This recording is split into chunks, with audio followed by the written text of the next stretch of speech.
Hello दोस्तों, मैं कृष्णकांत त्रिपाठी अपने चैनल में आपका स्वागत करता हूं।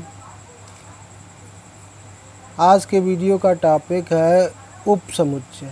उपसमुच्चय, वास्तविक उपसमुच्चय और अधिसमुच्चय, इनमें क्या अंतर है यही समझेंगे आज। चलिए देखते हैं। मान लेते हैं एक समुच्चय दिया हुआ जिसके अवयव 1, 2, 3 है। दूसरा समुच्चय दिया है 1, 2, 3, 4, 5, 6 जिसके अवयव है। तो यहाँ हम देख रहे हैं कि ए, जो समुच्चय ए है उसका प्रत्येक अवयव 1, 2, 3, 1, 2, 3 बी में भी मिल रहा है। जब ऐसी सिचुएशन होती है कि यदि किसी दो दिए हुए समुच्चयों में यदि ए और बी दो दिए हुए समुच्चय हैं और यदि ए का प्रत्येक अवयव बी में मिल रहा है तो हम ए को बी का उपसमुच्चय कहते हैं। परिभाषा क्या हो गई उपसमुच्चय की? उपसमुच्चय यदि ए समुच्चय का प्रत्येक अवयव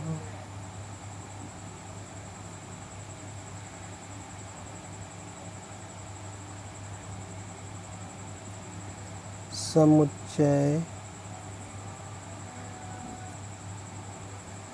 बी में है तो ए को बी का उपसमुच्चय कहते हैं।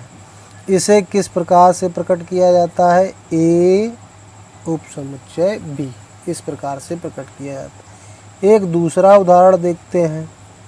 मान लो एक समुच्चय ए है जिसके अवयव हैं 1, 2, 3, 4। एक समुच्चय बी दिया हुआ है जिसके अवयव 1, 2, 3, 4।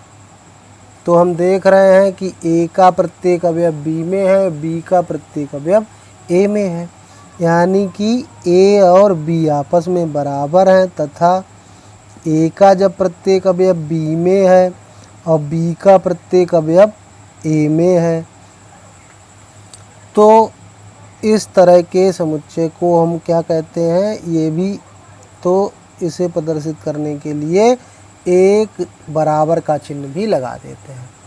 यहाँ दोनों समुच्चय आपस में बराबर हैं। ए बी का उपसमुच्चय है, बी ए का उपसमुच्चय है।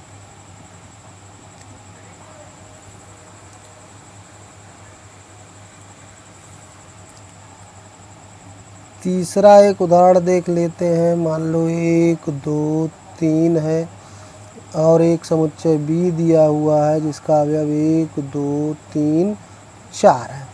तो ए का अवयव प्रत्येक अवयव बी में तो है परंतु बी का प्रत्येक अवयव ए में नहीं है।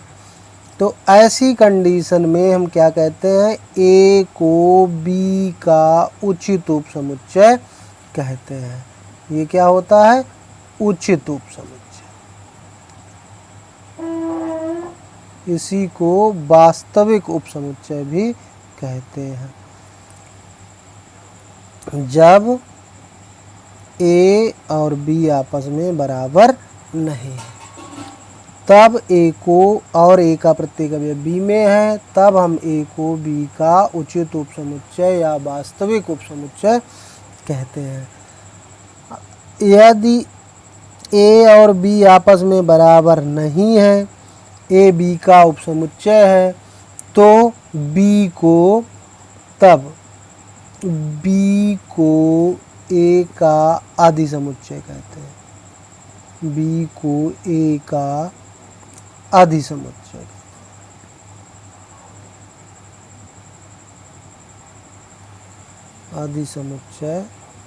कहते हैं। यानी कि हमने देखा, एक बात हमारे समझ में आ गई है कि यदि ए का प्रत्येक अवयव दो समुच्चय दिए हुए हैं और एक का प्रत्येक अवयव किसी दूसरे समुच्चय में मिल रहा है तो पहले वाला दूसरे का उपसमुच्चय होगा। अब उसमें देखते हैं कि ये दोनों के अवयव बराबर हैं तो इसको आयथार्थ उपसमुच्चय कहते हैं। ये वास्तविक नहीं है। इम्प्रॉपर सबसेट बोलते हैं। और यदि ए का प्रत्येक अवयव बी में है लेकिन बी का प्रत्येक अवयव ए में नहीं है तो ए को प्रॉपर सबसेट ऑफ बी बोलते हैं, यानी कि उचित उपसमुच्चय या वास्तविक उपसमुच्चय बोलते हैं। और जब ए बी का वास्तविक उपसमुच्चय होता है तब बी ए का अधिसमुच्चय होता है। अब उदाहरण 2 से एक बात निकल के आ रही है कि ए बी का उपसमुच्चय बी ए का उपसमुच्चय दोनों आपस में बराबर हैं, यानी कि प्रत्येक समुच्चय स्वयं का उपसमुच्चय होता है। समुच्चय स्वयं का उपसमुच्चय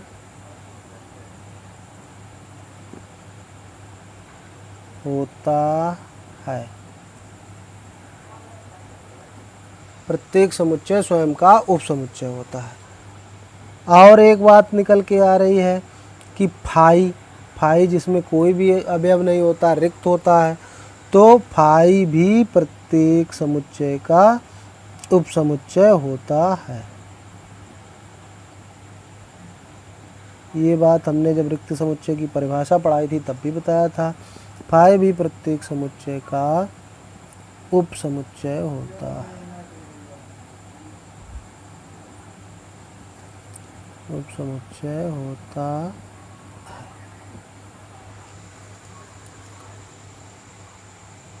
तो आशा करता हूँ कि उपसमुच्चय, अधिसमुच्चय और वास्तविक उपसमुच्चय में आप अंतर समझ गए होंगे। अगर आपको समझ में आ गया है तो मेरे चैनल को लाइक करिए, सब्सक्राइब करिए, दोस्तों के साथ शेयर करिए। धन्यवाद।